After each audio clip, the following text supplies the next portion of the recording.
These are some foods here that grow in the winter here in South Florida. These are chocolate pudding fruits, also known as black sapote.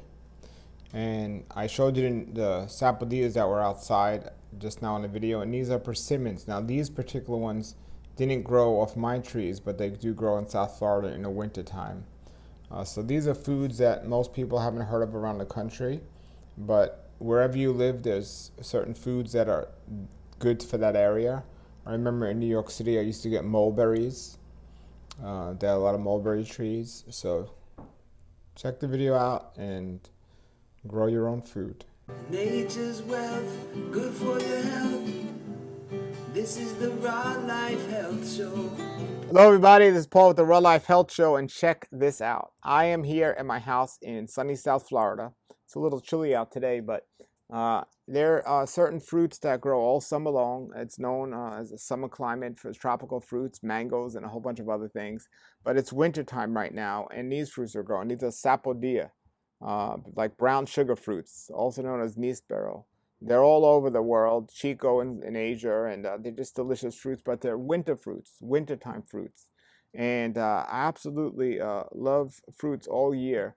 But this wintertime is very interesting in Florida because even though it's more chilly out, you could actually grow gardens. It's almost backwards to many other places. There's still an abundance amount of fruit that grows here in the wintertime. Nothing like the summer. The summer is just crazy, so many. But still enough here to survive on food.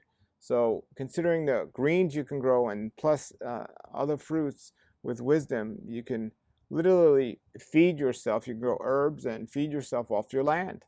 Now, I used to live in New York City, and in New York City, it was a lot harder to grow stuff, but I made a lot of sprouts. I would do a lot of sprouts in New York City, and I would grow stuff there.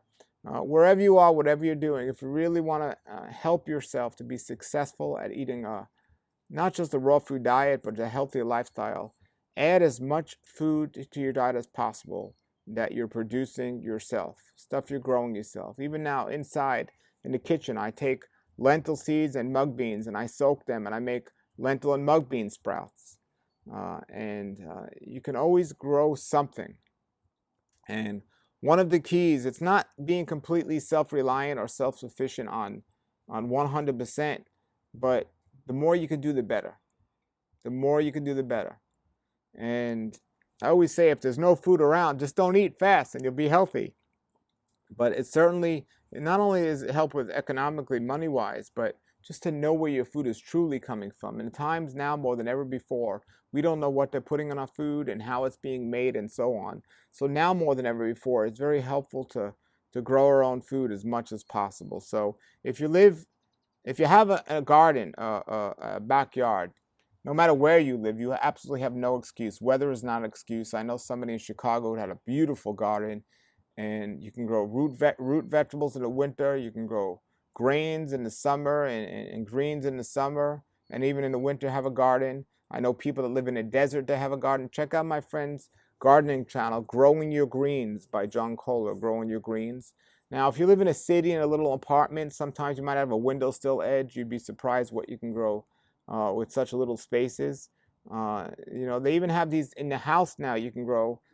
I forget the name of them, but they're like these big, tall white posts, and you can grow a ton of greens if you have room in those things inside.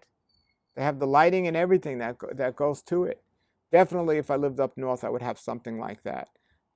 You want to grow stuff. You want to grow stuff. And I have another channel called Fruitful Trees, which I talk about the stuff I'm growing. But as I continue to eat, whether it's a 100% raw diet or if somebody out there is eating a vegan diet, adding your own food, even if it's your own herbs that you're growing. Maybe grow some mint in your windowsill or some stevia in the windowsill. I could promise you that's how you learn how to do this. I learned a lot about gardening by just experimenting. And this year, one of the first years, I planted my own tomato seeds. I used to always go to Home Depot and get tomato seeds, planted starters, and just put them in the ground. But this year, with the help of my neighbor who guided me and showed me, I pretty much planted my own tomato seeds, and now I have my own starters. So they're a lot less expensive, and I know which tomatoes they are exactly. and I know like I'm learning what I can do with seeds. So it's all learning experience. It's just trying new things, but we should all be growing as much space as possible. I used to have a little townhouse. I grew a lot of greens there, collards and basil. I had a little garden there, and my transition. I mean, I'm as I get older, I've learned so much that I wish I knew when I was younger, and I didn't not know it because I was inexperienced. I didn't know it because I didn't try. So try to grow foods, and it'll definitely help your raw food life, your vegan lifestyle. Can you imagine going outside to if you eat onions, to get some onions to put in a soup if it's winter time, or to get your own lentils or sugar peas that you're growing outside yourself? It's a wonderful feeling. It's a wonderful feeling to grow your own food. And in every climate, you can grow your own things. Just do some research, and you'll find a lot of people doing that.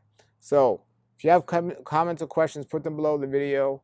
I'll also put a link to my my Fruit for Trees channel below the video here. But until then, keep eating healthy, seeking health, and have a great day and a great world life. These are some foods here that grow in the winter here in South Florida. These are chocolate pudding fruits, also known as black sapote.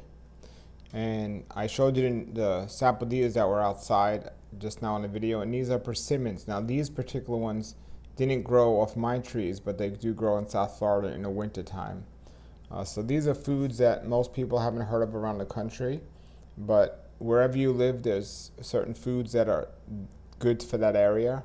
I remember in New York City, I used to get mulberries.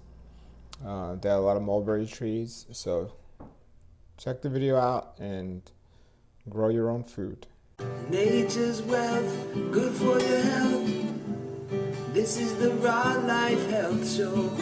Raw Life, brighten up your life.